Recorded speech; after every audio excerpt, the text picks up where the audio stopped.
servants, strengthening community-oriented curricula for a healthier and more equitable tomorrow. Ladies and gentlemen, please help me welcome, from the University of Southern Mindanao College of Medicine, Dr. Ian J. Garampiel.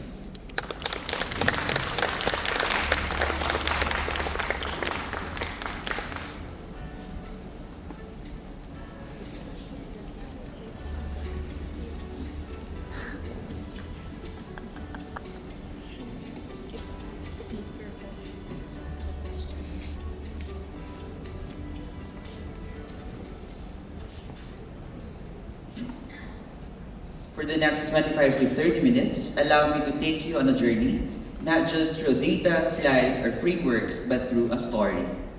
This is the story of the University of Southern Mindanao College of Medicine, where we are not just training doctors, we are building servant scholars one barangay at a time. Good morning, mayong buntag to all our esteemed colleagues, fellow educators, and champions of equitable healthcare. I am Dr. Ian J. Garampiel, and I bring you with me the pride and purpose of USM College of Medicine. A young yet determined institution in Mindanao built on conviction that medical education must serve not only the intellect but also the soul of the nation. At USM College of Medicine, we are shaping more than future physicians. We are nurturing future public servants. Ours is a public medical school that embraces the weight of responsibility. Many of our students are government scholars, and with that comes with an unspoken contract to return and serve. We train our students not only to master the science of healing, but to walk with empathy among the very communities that are too often left behind in our national narrative. The theme I bring you today, from scholars to servants, is more than a title. It is a challenge. A call to reflect on how community-oriented medical education, or COME, can reshape not just the way we teach, but the impact our graduates have long after they leave our halls. In this five-part discussion, we begin with a cornerstone, the imperative of community education. Why must we reframe our curricula to go beyond clinics and classrooms? And how might this foundational shift sparks lasting change in public health across underserved regions? Let us begin. Now, let me pose a question to everyone in this room. Why is community medicine or community-oriented in medical education no longer a luxury but a necessity? It's simple but profound. Because illness does not exist in a vacuum.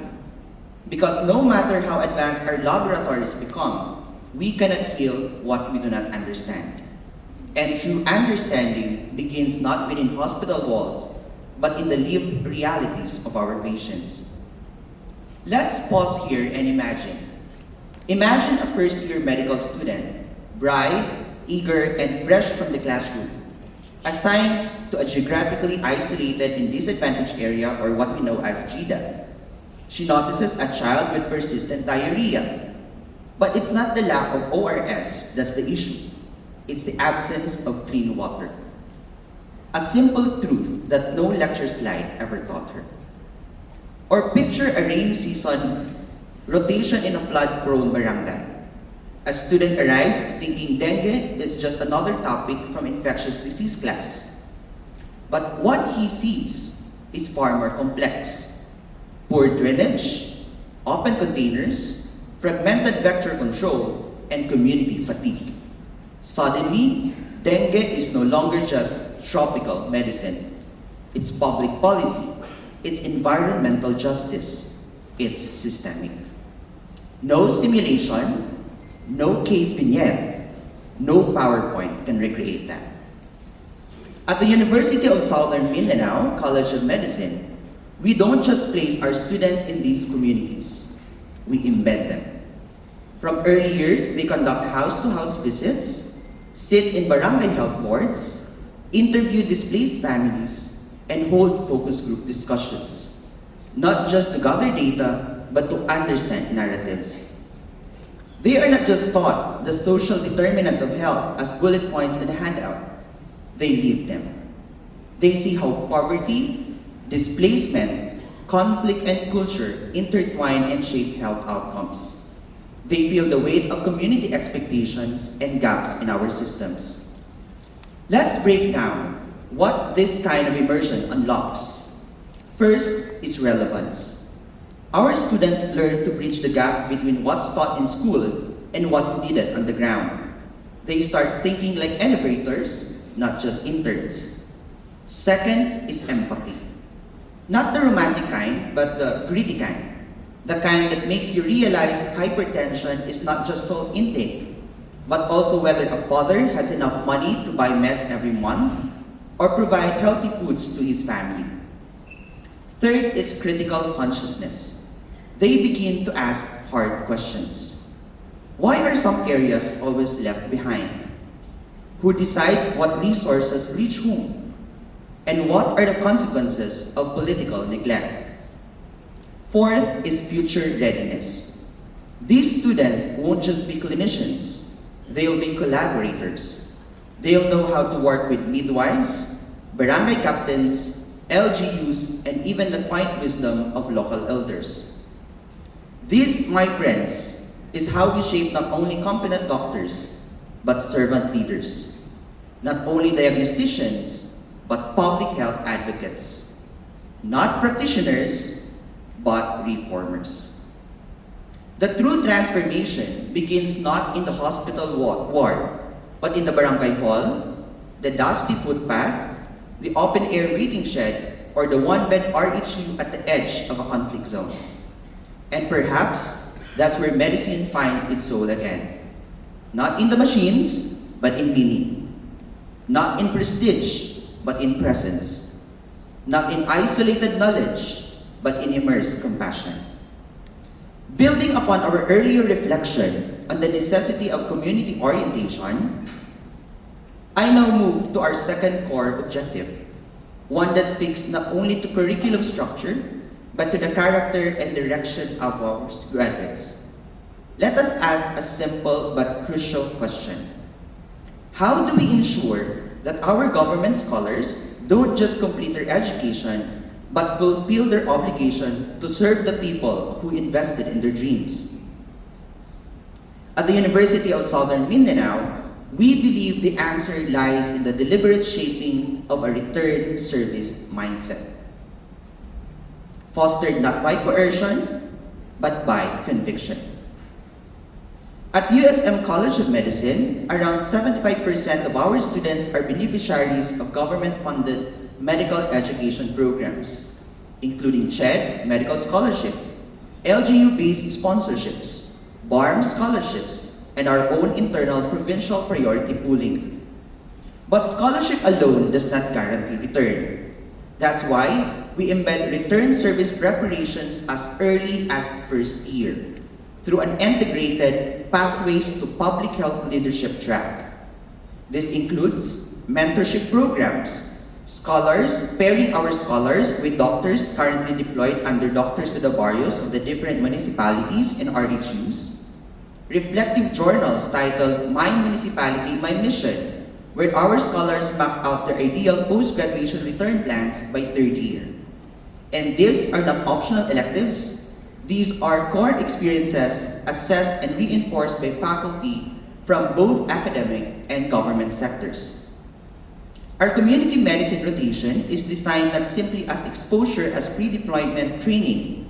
Our students spend 8 weeks embedded in our assigned municipality, not as observers, but as provisional members of the local health team. They take part in barangay health board meetings, health education sessions in indigenous dialects, school-based immunization drives, nutrition programs in partnership with MSWD and DSWD, and also consultations with the municipal health officers regarding disease surveillance and community mobilization.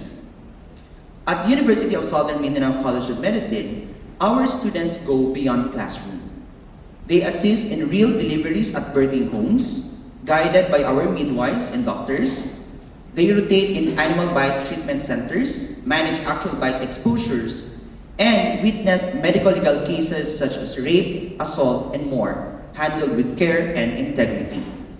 When needed, they assist in post-mortem exams, and they are also taught how to refer patients personally from RHU to the resident on duty of the nearby government infirmary hospital. Our students don't just learn, they contribute. In one of our flagship municipalities, to which is Tulunan, students created a community-based hypertension tracking system using only paper records and barangay tanod assistance. A simple innovation that increased follow-up rates by 38%. To reinforce the long-term vision of return service, we plan in partnering with the Department of Health Regional Office 12 and the Center for Health Development Mindanao Cluster to create a bridging program into the DTTB, and this includes first, elective clerkship rotations in actual DTTB sites, capstone projects aligned with the DOH 6-year development plans, and joint exit interviews with University President and University Academic Council, which partners our match scholars with high-need municipalities ahead of our graduation.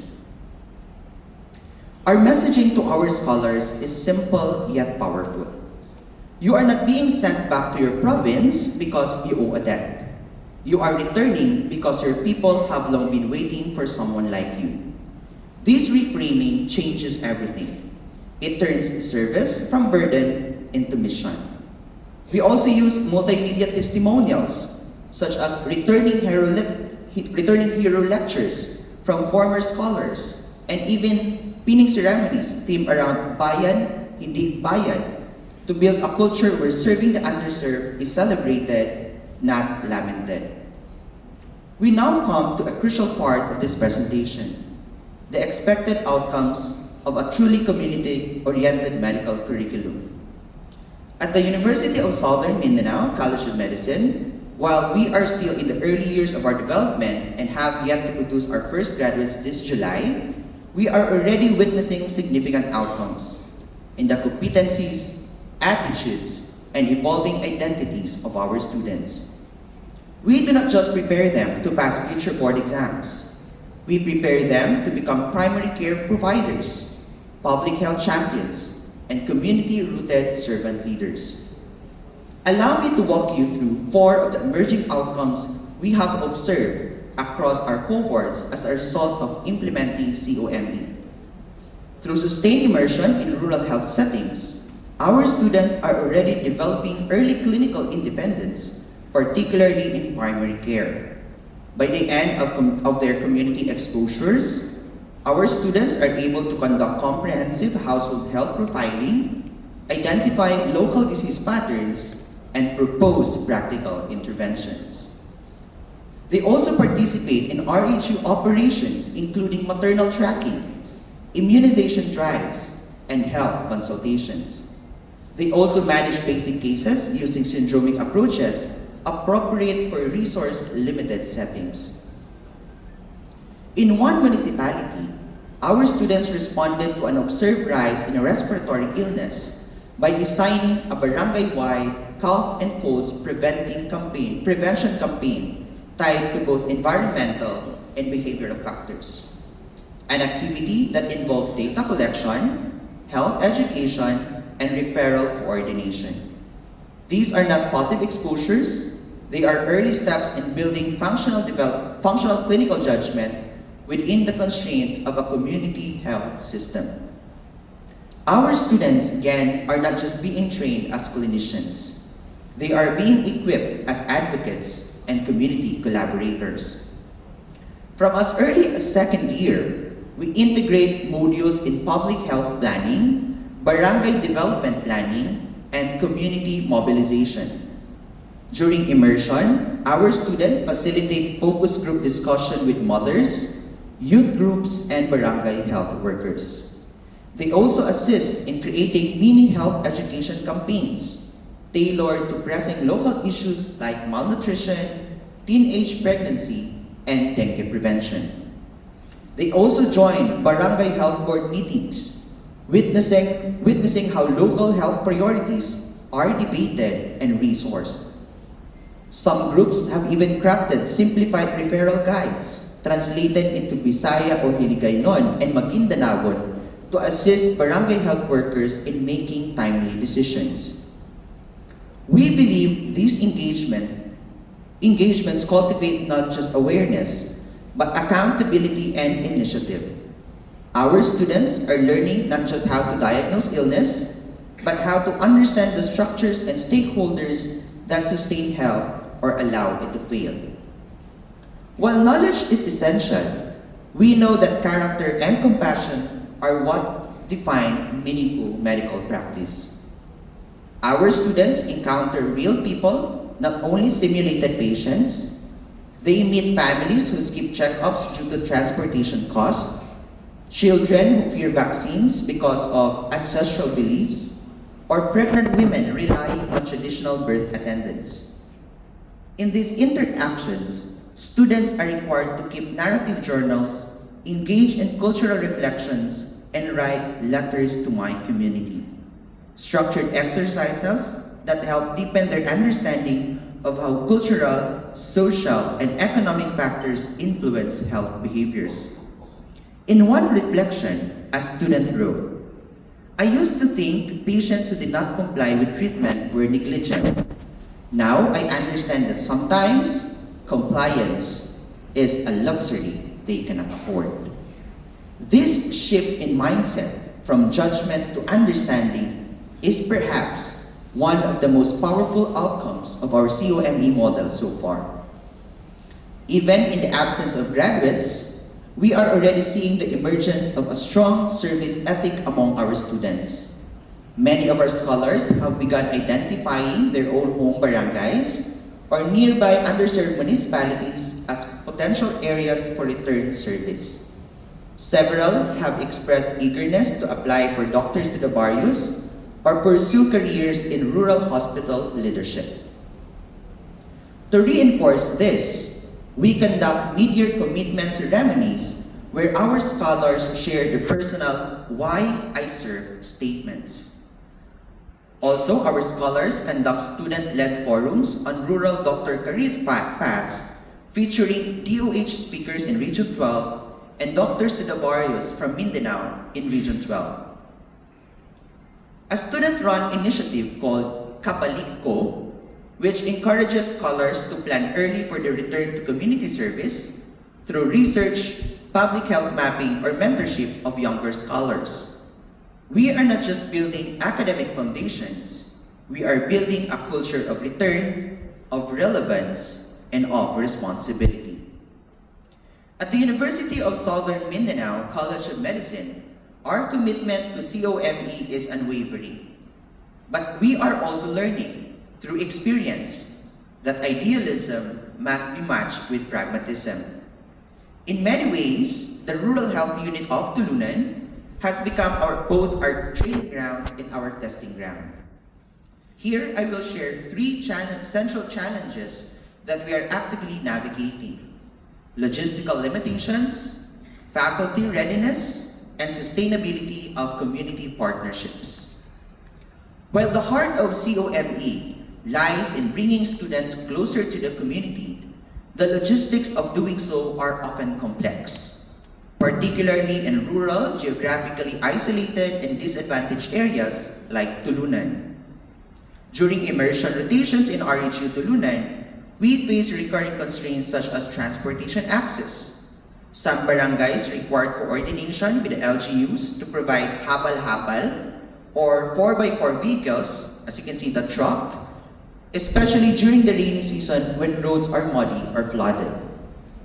Also, there are inadequate facilities, health centers with limited consultation space, no private examination rooms, or intermittent power supply challenge our ability to conduct structured field-based clinical assessments. And also, safety considerations. Tulunan's proximity to areas with periodic armed conflict requires coordination with barangay captains and municipal peace and order council to ensure student security. To address this, we began creating barangay-based rotational plans where student teams are assigned to communities based on the risk assessment, infrastructure, and accessibility. We also piloted a mobile health education kit containing posters, flip charts, and pre-recorded messages in Cebuano or Bisaya or Maguindanaon so that health teaching could continue even without internet or electricity. Despite these efforts, the reality remains. Community-based learning is resource-intensive. It demands not just funding, but flexible mindset and a highly adaptive logistical framework. Community-based education doesn't just challenge students. It requires a complete pedagogical shift among our faculty members. At USM College of Medicine, many of our clinical faculty were trained in hospital-centric models. For some, the transition to facilitating phase-based learning, where learning outcomes depend on real-life variability, was both uncomfortable and unfamiliar. In RHU Tulunan, for instance, our faculty preceptors needed to supervise students conducting household interviews, sanitation mapping, and epidemiological service. They also evaluate student interactions with non-traditional health actors, such as barangay health workers, helots, or herbalists. They also provide feedback not only on clinical acumen, but on communication, leadership, and cultural sensitivity. We quickly realized that our faculty development programs must go beyond typical COME lectures. In response, we launched a faculty immersion fellowship where select faculty were assigned shadowing duties in community health teams for 1 week before they began supervising students. This not only built their confidence, but reshaped their perspectives on teaching. However, this model requires time, planning, and above all, a faculty culture that values service as much as scholarship. A balance that many institutions continue to grapple with. Finally, the success of any community-based curriculum relies on trust. And trust is sustained only through a long-term engagement, mutual benefit, and consistency. In Tulunan, our early partnerships were met with excitement. Barangay officials welcomed our students, and the RHU staff appreciated the additional workforce. However, sustaining these partnerships introduced several challenges. First is expectation mismatch. Communities often expected medical missions or immediate material support, while our goals were more educational and participatory. Leadership turnover. Changes in barangay captains or municipal health officers and mayors sometimes disrupted ongoing activities or delayed approvals for student rotations. And also, fatigue in engagement. Some communities, after multiple engagements, began to express concerns about follow-through, particularly when community-based research proposals were not implemented due to institutional limitations. To address this, we initiated a community feedback mechanism wherein partner barangays and municipalities complete structured evaluation forms on our students' performance, and we conduct regular post-rotation debriefs with the RHU staff. Moreover, we are now working with the Tulunan LGU to establish a formal memorandum of understanding to institutionalize our presence, ensuring that even with leadership transitions and elections, the partnership remains intact. We began today with a bold idea that the future of medicine cannot be confined within hospital walls or reduced to case numbers. It must breathe where people live. It must speak the language of the masses. It must serve. Community-oriented medical education is not simply an approach. It is a commitment to justice, a declaration that medical education must no longer be a privilege for a few, but a promise fulfilled for many. I have seen what community does to the soul of a student. It humbles, it teaches, it transforms. Now we ask, how do we preserve this transformation? How do we ensure that this model of learning is not the exception, but the rule? We must now elevate this movement from isolated institutional efforts to national policy and academic standard. We must embed COMP into the CHED medical curriculum roadmap, support it with government grants and logistical frameworks for community immersion, require facility retooling to prepare teachers not just to instruct but to inspire service, and forge sustainable LGU academic partnerships not for outreach but for co-ownership of health development. This is the future we owe to the people who greet our students with woven mats, boiled bananas, and wide smiles that say, "Alit dok, dayon dok, gimingaw minimo." Translated as, "Kamin dok, welcome dok, we missed you." Before I continue, special mention to my mentors at Iloilo Doctors College of Medicine, especially to my mentors during my community medicine rotation during clerkship, Doc Almonte and Doc Palmares, and to the rest of the IDCM faculty here today. Hi, Doc. But if I may end with something personal, something raw and real. When I was still a medical student, like many of us, I dreamed and is pressured of becoming a specialist. I saw myself wearing a crisp white as an internist, perhaps examining biopsy slides as a pathologist in a quiet air-conditioned lab. Those dreams were noble, and they still are. But life, as it often does, had other plans.